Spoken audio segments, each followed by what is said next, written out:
Hello, everyone. Good morning. My name is André Lourenço, and I would like to start by thanking the invitation to be at the DSPA conference. And I hope that you can all understand me in these different circumstances. As I said, my name is André Lourenço. I joined Deloitte in 2013, and since then, I've been working in the business and operations unit focused on the financial industry, namely banks and insurance companies. Around 2014, I started focusing on the physical channel optimization. And since then, I'm also very deeply involved on the development of analytical or database models that Deloitte has been developing since to help us in our projects to give more data-based recommendations. Today, I'm here to talk to you about one of these models called the drone model. Once again, I'm very sorry that the circumstances don't allow me to be with you in person or to do a live presentation. However, at the end of my presentation, I'll leave you my personal contact, so please feel free to ask me any questions you have. Okay, so now moving to our presentation about the drone model. So naturally, the first step is to explain what is drone. So drone is a model developed by Deloitte that computes the potential banking business by a micro market or a land unit. So when we mean a micro market, this market can be a city, can be a neighborhood, can be a part of a street. And drone, what it does is to calculate the potential business of that specific unit. The second biggest output is, okay, so now I have the total market, I have the total potential, but how do the different units competing in that market gather each own stake? So basically what drone tells us then is how the various competing units and what's the potential by each of those units, and in case of banks, naturally, what's the potential business by each branch. And what is drone for? What is it used for? So basically, drone has been used to two main areas. So the first one is to optimize the footprint of the banks. So if you know the potential market you have in a specific region, you can then say, how many branches should I have? What's the location where I should have these branches? What's the best typology or the best format for these branches? And finally, what is the team I need to have in this specific branch? Why is this so important to have all that information? Because naturally, two branches in two different markets have two naturally different behaviors, which takes us also to the commercial strategy. So a more traditional approach is to treat all the branches the same way. What drone allows us to do is to get information specific to the market where the branch operates and tailor the commercial strategy to that market. So what should I do specific to this market that I wouldn't do somewhere else? What's the potential market share I'm not capturing in this market that I could turn into my own? And finally, how can I get this potential and turn it into upside for my business? So how can I increase my real business to the potential business? But okay, so now we know what drone does. A lot of models focus on improving the physical network. So why is drone so different? Drone is different because of 5 reasons. The first and most important of all is that it focuses on potential. So basically, when we use drone, we are not looking at the real inside data of a specific bank, of a specific branch. We are looking at the potential business that that branch could have. What's the main difference? If we look at real data, we are conditioned by a lot of variables like past behavior, the brand, several factors that can, in the past, have conditioned that specific branch, like mergers and so on. Looking at the potential, it allows us to see in today what we could do better than the real aspect. Second aspect that differentiates drone is its database. Drone has been applied a lot of times, and in each iteration we have grown the database. So basically, drone lies on a consolidated proprietary database that consolidates public information about branches, locations, companies, profiles, and so on. And the advantage of its lifespan is that this database has been growing and consolidating since. The third aspect is the use of accelerators. So basically, since drone has been applied several times, one of the main advantages is, like, let's say, the time to market. So there are a lot of analyses and a lot of calculations that, since they were previously done, it doesn't take at the same time to do them again. So there's a built-in knowledge, gain knowledge that can be used for next iterations. The fourth is the visual component. So drone not only calculates information for all individuals or branches, but shows them in a way that's very intuitive to make decisions on top of them. And finally, and I would like to focus on this one, the granularity. So drone works at a very, very granular way. So we don't look at cities, we look at very small, very tiny units of land. So as you are going to see, this is one of the main advantages, because we can look at Alpha Street or a neighborhood instead of looking to the area of influence of a branch as if it would be all the same, which is not. So now we know what drone is, what do we use it for, and what are its main advantages, but how does it work? So I mentioned previously that drone has a very comprehensive database, and this database relies on four main drivers. So the first one is society and demographics. How many people live in a place? What's their age? Where do they work? Are they employed? What's their education levels, and so on? The second part is economy and the company. So how many companies do I have? What's the number of employees? What's the sector they work on? What's the turnover? In what locations are they in, and so on? The third is the geography and the roads, and also the accessibilities to each of the places. So we have to know, where do we have roads, where do we have parking places, subways, public transportation, and so on.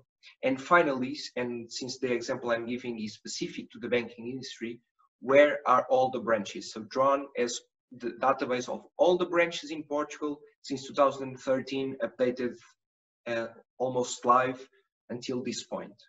So we can know for each bank where its branches are, and also the openings and the closures of the banks, which, let's be honest, is very important in the last year's context, where there was a huge change to the banking network in Portugal.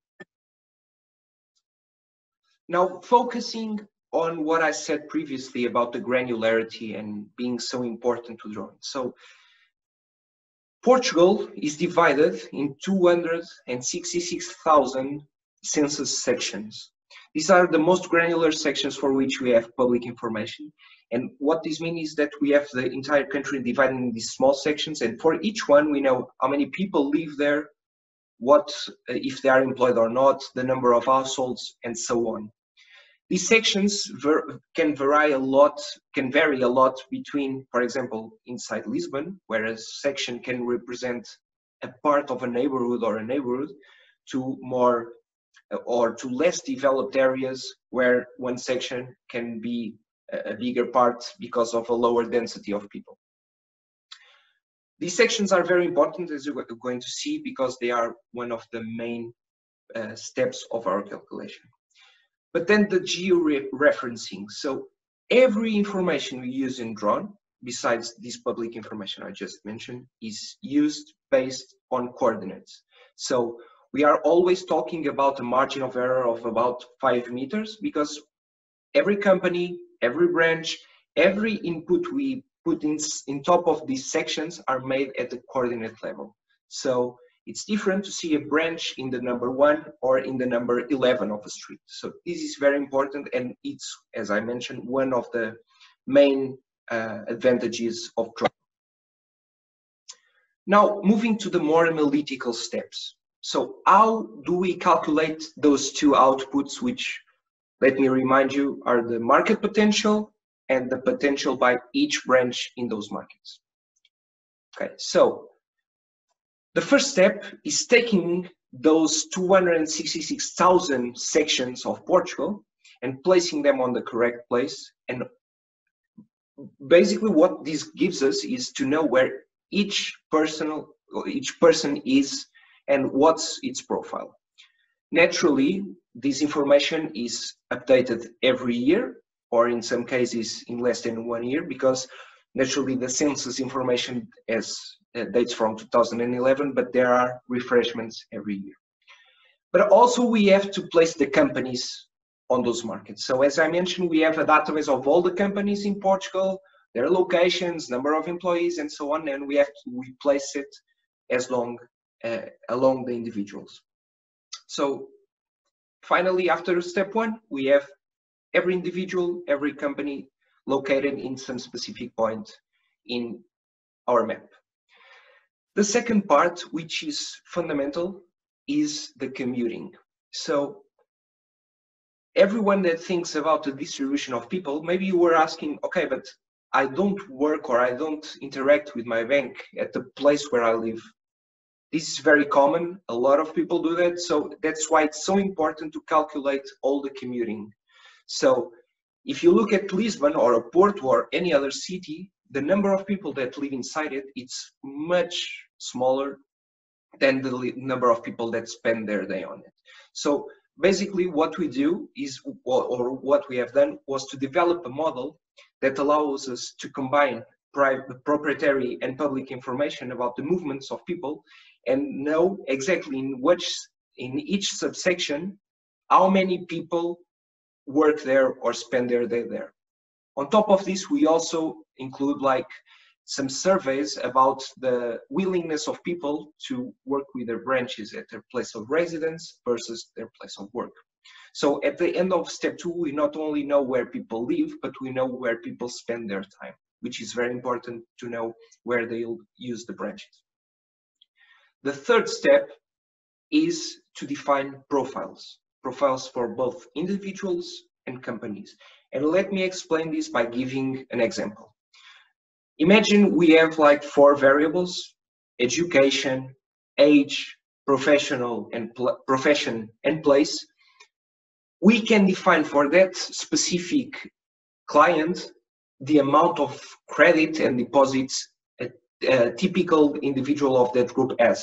So basically what we are saying is that a doctor that lives in Oporto and is 40 years old and with a master's degree or a doctorate is not the same as the same doctor in another place or with a different age or another variable we might want to add.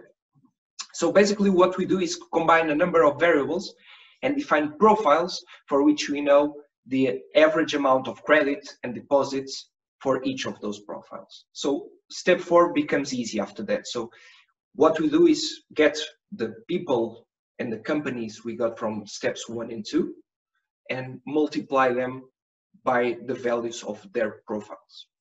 So this results in knowing the market potential for one of the specified micromarkets.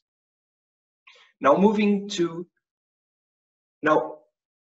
how do I go from the market potential to the business specific to each of the units that work in that market? So the first step is to assess the attractiveness of the branches or of the units of sale, if we are not talking about banking. So, and we do that based on 2 main variables. First of all, the attractiveness of the place where the branch is located. So naturally, if we have a branch near nothing, it's less attractive than a branch close to a lot of companies parking spaces, subway, and so on. The second variable we use is the brand attractiveness. As we know, some brands are more attractive than others, and these can also vary inside the country. So basically, brand A can be very well known in the north and terrible in the south, or the opposite. So basically what we do is to assess the quality or the awareness of each brand in each of the regions for each bank. So now for each branch in Portugal or somewhere else, we know the attractiveness of the place the branch is and also the brand. The sixth step, which relies on a model, a gravitational model called the F model, what it does is we now have all the branches, we have the individuals, we have the companies, and we know the radii of influence of each branch. So step 6, basically what it calculates is based on the attractiveness of each branch, brand and location, and also the distance of that client between each branch. It's going to calculate the probability of a specific client going to branch A or to branch B. We not only consider this information of the attractiveness and the distance, but we also have to take into consideration that the willingness to travel a distance is different between a large city or a less developed area. So in a large city, no one is going to do 1 kilometer to go to a branch. Maybe in a less developed area, someone is willing to do 2, 5, 10 kilometers to go to a branch. So as you can see, it's in the core of Drone to adapt to the region where we are analyzing. Step 7, it's getting the information from step 6, which gives us for individual A the probability of going to branch A or B or C, and sum it up to know the total potential by branch. So what we get from step 7 is the total number of clients, the total deposits, and the total credit for each client. This is the branch potential that we can do with step 8. We can have an assurance of its quality. Why? Because the Bank of Portugal, for example, gives every month information about the total deposits, the total credit for each of the cities in Portugal, which allows us to do a crossing between our bottom-up analysis, where we calculate first the individuals, companies, the value per market and the branches, against a top-down information that allows us to see if the two values reconcile. So step 8, basically you can see it as a reassurance of the quality of the information produced earlier. So now moving to the next chapter, where I'm going to show you a bit how the model translates in actionable measures. So trying to go to the approach of a typical project using drone, the first step is to divide the territory, in this case Portugal, into micro markets. And the micro market can be a neighborhood, for example, in a large city, it can be just a neighborhood or part of a neighborhood. In a medium-sized city, it can be the city as a whole. Naturally, in less developed areas, we can even include more than one city in the market. This is just due to density, but the important thing to retain is that we still have the information of the smaller areas. We just do this aggregation so it's more comparable and we have more information or enough information to take to make recommendations on a branch.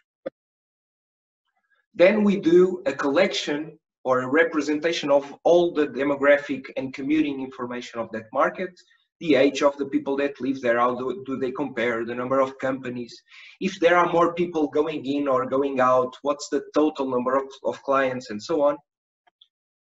And in this slide, I want to show you the real, not like the most crucial output of drone. So after doing step 1 and 2 in the left, which basically defines the probability of each client going to a specific branch, we then calculate the growth potential. So if you look at those three charts on the right, we have the number of clients, we have the resources, we have the credit.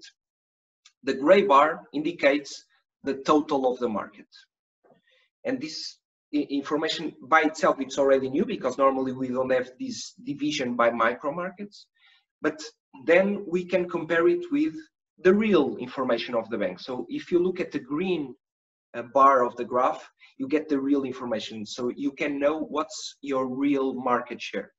But then what's really innovative and differentiating is getting to look at the center column. So if you look at the blue column, it says, based on your location and your attractiveness, what should be your number of clients, what should be your total resources, and what should be your total credit.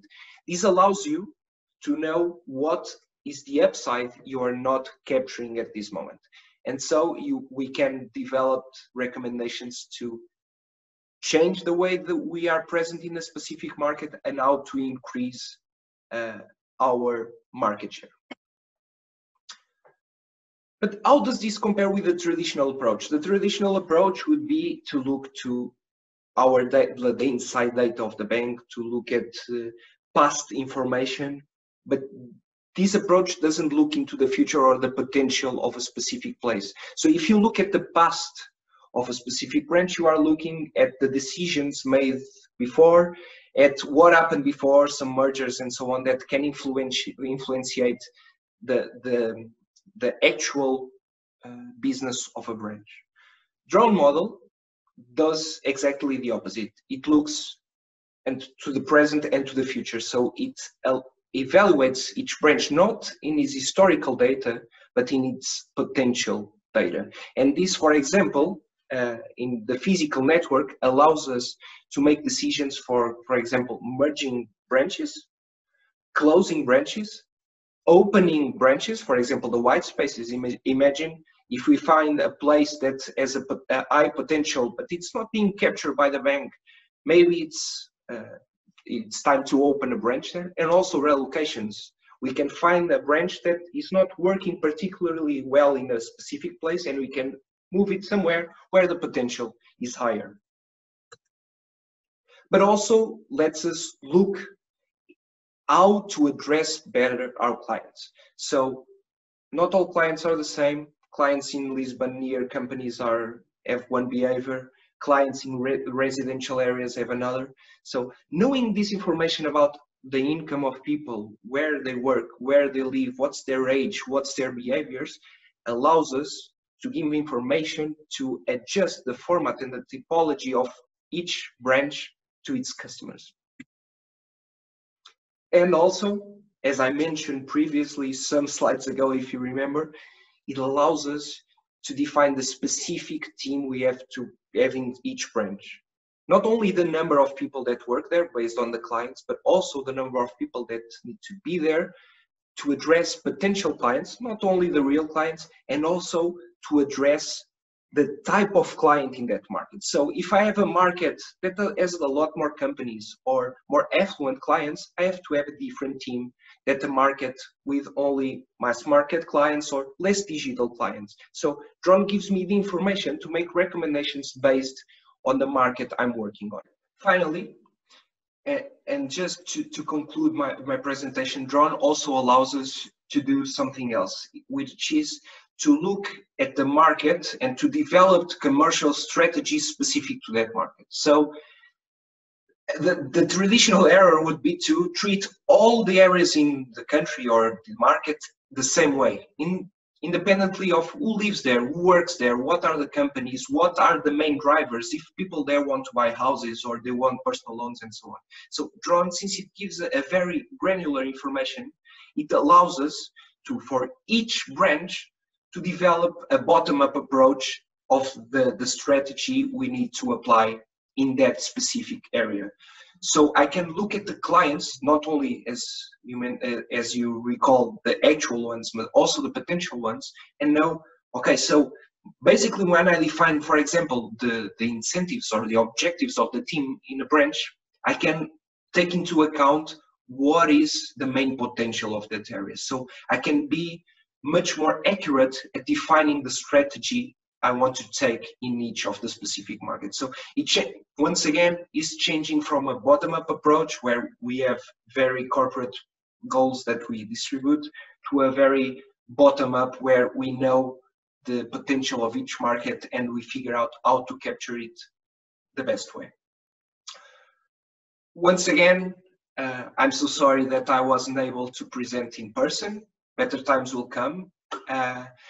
But nevertheless, I wanted to leave my contacts. Please feel free to reach me anytime. I will be more than glad to go into deeper conversations about this topic.